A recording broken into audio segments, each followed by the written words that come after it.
अब हम शुरू करने जा रहे हैं गोथिक कला। गोथिक कला की सबसे महत्वपूर्ण प्रश्न बार बार पूछा जाता है, रंगीन कांच की खिड़कियाँ।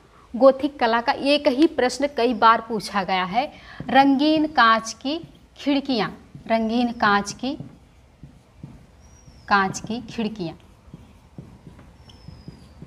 खिड़कियाँ। यह रंगीन की जगह कहीं कहीं रंजीत भी देता है, रंजीत भी देता है, रंजीत कांच की खिड़कियाँ। तो आपका उत्तर आता है कि यह गोथिक कला से संबंधित है, रंगीन कांच, ये सबसे महत्वपूर्ण इसकी विशेषता है। अब देखते हैं कि यह गोथिक कला के बारे में क्या क्या बातें हैं। देखिए 12वीं सदी की फ्रांस की कला है, ये 12वीं सदी की फ्रांस की कला है। यह भी वास्तुकला से संबंधित है।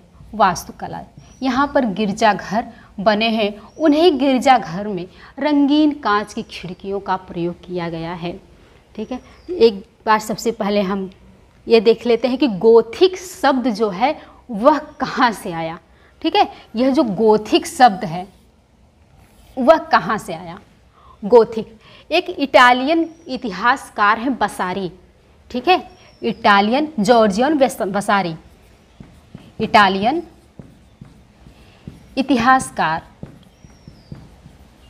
इतिहासकार जॉर्जियन वसारी, इन्होंने सर्वप्रथम गोथिक शब्द का प्रयोग किया था। वसारी ने सर्वप्रथम गोथिक शब्द का प्रयोग किया था, गोथिक शब्द का प्रयोग किया था। गोथिक शैली में एक और इसका नाम आता है इच कला, इसको इच कला भी कहते हैं, इच कला भी कहते हैं, गोथिक कला को इच कला भी कहते हैं। आप ये सब चीज़ें याद होगी। अब आगे देखिए, चलते हैं, अब हम गिरजाघर की विशेषताएं देखते हैं, या गोथिक कला की विशेषताएं, वास्तुकला की विशेषताएं। गिरजाघर, यहाँ लंबे खंभे बने हुए हैं, लंबे खंभे, स्तंभ, लंबे खंभे बने हुए हैं, और इस पर लंबी लंबी उत्कीर्ण की हुई मूर्तियाँ बनी है, लंबी लंबी इस पर उत्कीर्ण की हुई मूर्तियाँ बनी हैं। ठीक है, यहाँ के मेहराब जो हैं नुकीले हैं। रोमनस्क कला में कैसे थे? रोमनस्क कला में गोल थे, जो विजय का प्रतीक माना जाता था फ्रांस में। लेकिन गोथिक कला में, गोथिक कला भी फ्रांस की ही कला है, लेकिन इसमें मेहराब जो है नुकीले बनाए गए। यह क्या है? नुकीले मेहराब, नुकीले मेहराब। ठीक, नुकीले मेहराब, यह हो गया आपका। यह लंबे स्तंभ, लंबे स्तंभ, और स्तंभ पर लंबी प्रतिमाएं, ये जो प्रतिमाएं बनी हैं उत्कीर्ण की हुई, स्तंभ पर लंबी प्रतिमाएं, लंबी प्रतिमाएं। यहाँ पर जो है खिड़कियों की रचना जो हुई है वह भी लंबे आकार की ही हुई है। खिड़कियों की रचना क्या है? लंबे आकार की खिड़कियाँ, लंबी खिड़कियाँ, खिड़कियाँ, लंबी खिड़कियाँ। सुरंगनुमा छत, यह कैसा छत है? सुरंगनुमा छत, सुरंगनुमा छत,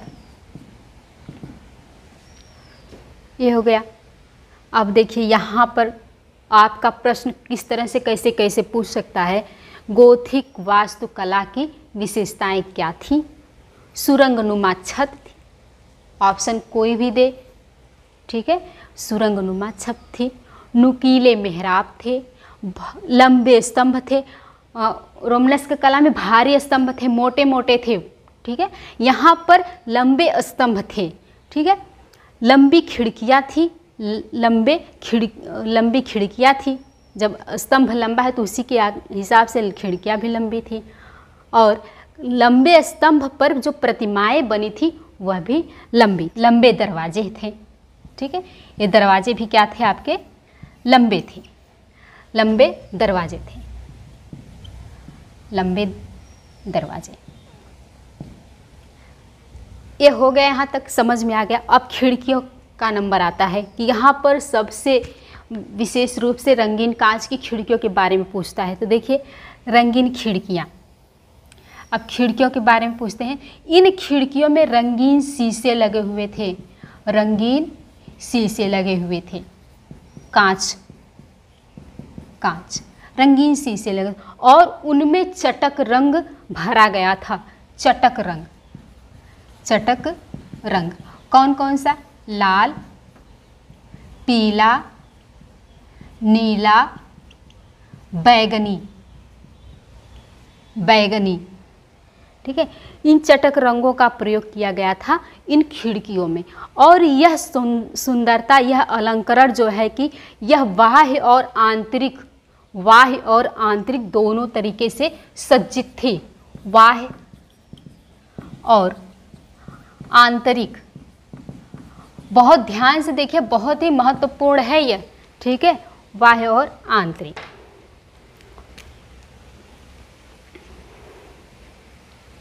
ठीक है, अब ये जो लंबी खिड़कियां बनी, लंबे दरवाजे बने, लंबे स्तंभ बने, तो यह क्या है? यह रेखीय कला भी इसको माना जाता है। रेखीय कला भी इसको माना जाता है। यह गिरजाघर बनकर तैयार है। यह गोथिक कला का प्रथम गिरजाघर है। इस गिरजाघर का नाम क्या है? सेंट डेनिस का गिरजाघर। सेंट डेनिस का गिरजाघर, यह गोथिक कला का प्रथम गिरजाघर माना जाता है, सेंट डेनिस का गिरजाघर। रंगों की बात आती है, एक बार रंग के बारे में देख लेते हैं, इसके बाद आगे बढ़ते हैं। इंद्रधनुषी रंगों का सर्वप्रथम प्रयोग करने वाला कौन सा कलाकार था? इंद्रधनुषी रंगों में कितने आते हैं रंग? इंद्रधनुषी रंग कितने रंग आते हैं? 7 रंग आते हैं ना। तो 7 रंग का प्रयोग करने वाला प्रथम कलाकार कौन था? एंजर्स था। ठीक, एक और कलाकार था मास्टर ऑफ मोलिन्स।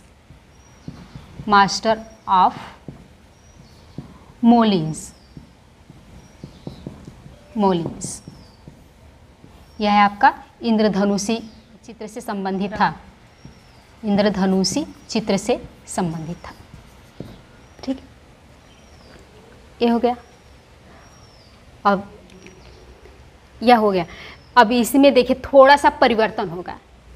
इस गिरजाघर में थोड़ा सा परिवर्तन किया जाएगा। क्या है परिवर्तन? यह जो हमारी लंबी लंबी दीवारें बनी गिरजाघर में, इसको सहारा देने के लिए एक और दीवार तैयार की गई। इसको सहारा देने के लिए। ठीक, और इस दीवार का नाम था रक्षा पक्ष। ठीक है, इसको एक और नाम से जानते हैं, फ्लाइंग बर्टिस। क्या नाम से जानते हैं? फ्लाइंग बर्टिस, इस नाम से इसको जानते हैं, रक्षा पक्ष नाम से। अब जब इस गिरजाघर में यहाँ पर ये रक्षा पक्ष लगा दिया, यानी कि फ्लाइंग बर्टिस जब लगा दिया गया, तो इसका नाम भी बदल गया। यह गोथिक कला का द्वितीय गिरजाघर है जिसमें फ्लाइंग बर्टिस का उपयोग हुआ है। चार्टेस कैथेड्रल गिरजाघर। अब ये आपको बिल्कुल नहीं भूलेगा, क्योंकि पहली बार हम आपको बताए हैं सेंट डेनिस का गिरजाघर, यही चीज़ था, लेकिन उसमें ये नहीं लगा था। क्या? फ्लाइंग बर्टिस का प्रयोग नहीं हुआ था। ये सब सारी चीज़ें थी, लेकिन फ्लाइंग बर्टिस का प्रयोग नहीं हुआ था। वह क्या था? सेंट डेनिस का गिरजाघर, जो गोथिक कला का प्रथम गिरजाघर माना जाता है, जिसमें गोथिक कला के लक्षण दिखाई देते हैं। उसमें रंगीन कांच के शीशे और चटक रंगों का प्रयोग किया गया था। लेकिन जब यहाँ फ्लाइंग बर्टिस लग गया, तो इसका ये प्रथम उदाहरण है आपका चार्टेस कैथेड्रल गिरजाघर, दो गिरजाघर बहुत ही महत्वपूर्ण हैं, दोनों गिरजाघर आपको हम बता दिए। अब आगे बात आती है गोथिक शैली के प्रथम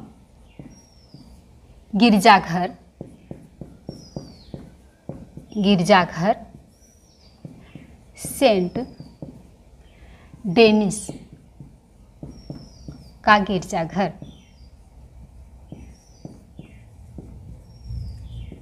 इसकी परिकल्पना किसने की थी? बहुत ही आसान है, लगभग सभी लोग जानते हैं। इसकी परिकल्पना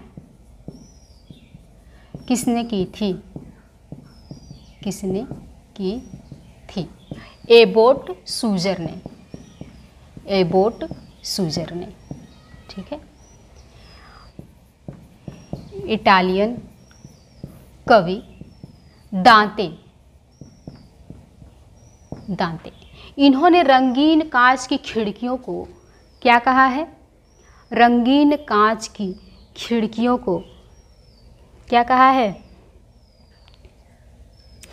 जमा हुआ संगीत।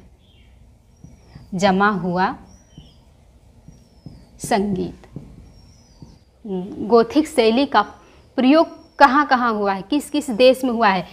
लगभग सुंदरता के प्रेमी तो सभी लोग होते हैं, तो यह गोथिक शैली बहुत ही सुंदर मानी जाती है, बहुत ही अच्छी मानी जाती है। तो इसका उपयोग जो है कि कई देशों में होने लगा, अंतर्राष्ट्रीय तौर पर कई देशों में होने लगा। तो इसका नाम भी दे दिया गया अंतर्राष्ट्रीय गोथिक शैली। ठीक है। फ्रांस तो था ही, इंग्लैंड, प्रमुख रूप से इंग्लैंड, जर्मनी, इटली में भी इसका प्रयोग हुआ है। ठीक है। अब बात आती है गोथिक कलाकारों के बारे में। सीमाबुए गोथिक कलाकार का ये पहला कलाकार है सीमाबुए जो है कि गोथिक का पहला कलाकार है और इसे इटली के चित्रकला का पिता भी कहा जाता है। इटली के चित्रकला का पिता, इटली के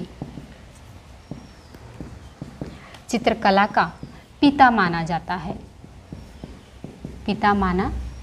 है। इसका सीमाबुए का वास्तविक नाम था सेनिंदा पेपी। इसका वास्तविक नाम था सेनिंदा पेपी। इसका ये तो पहला है, दूसरा है, तीसरा पॉइंट है, इसका प्रमुख शिष्य था जियोत्तो को कहीं कहीं ऐसे भी लिखा मिलता है जियोत्तो। ठीक है। तो एक ही कलाकार का नाम है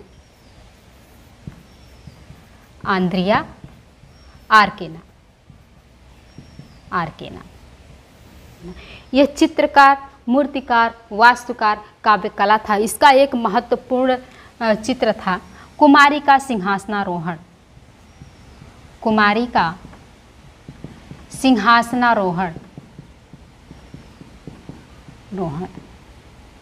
ठीक। अगला है जियोत्तो क्या है? सीमाबुए का शिष्य था। जियोत्तो का गुरु कौन था? सीमाबुए। गुरु कौन था? सीमाबुए।